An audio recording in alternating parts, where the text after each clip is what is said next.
So for today's project, I'm going to show you how I create greeting cards with my Zentangles. Here are all the supplies that you're going to need. You can press pause if you need to.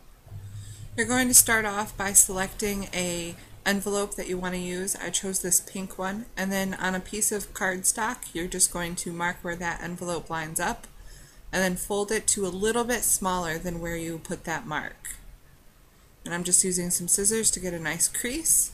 I'm double checking with the envelope that it's going to work, and then I mark it with my pen where it needs to be cut on the paper cutter. And then once it's all cut on both sides, so it should fit into the envelope, just double check that it does fit in, and mine didn't, so I just took my paper cutter and cut a little bit more.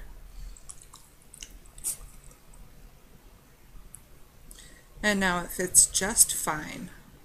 So you're going to take that back out, and I had to fold it back over because my cardstock was textured on one side. And then you're going to measure up a piece of white paper.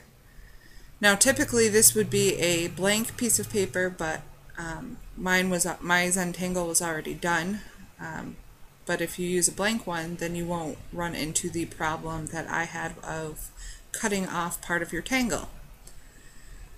But that's okay. I didn't really mind. It was only just a very little bit that I had to cut off. So once you get the size, then you would Zentangle your blank piece of paper. But I skipped that part, so I'm just going to take my finished tangle, double check that it's going to fit okay on that yellow piece of cardstock, and then I'm using some adhesive here, just some roll-on Elmer's adhesive that I got from Michael's, just to put all the way around the edges, and then one nice strip in the middle for a little extra security.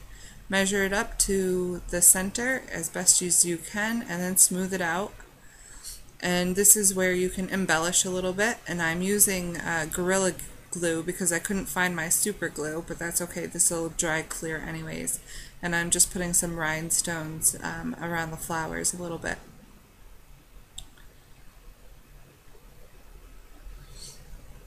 I just chose to do the center of each one, and then the tips of the petals in the middle flower there. And when you're happy with all that, with all of your embellishing, sometimes I put glitter around the edges, or I will use a fancy edging tool and cut a nice edge around the sides, but I figured that this Zentangle was busy enough where I didn't really need to do that. I figured the rhinestones were enough embellishment for this one. And once you're happy with all that, you're done. And here's the completed project. I hope you enjoyed today's video. If you did, give it a thumbs up, and I will see you tomorrow.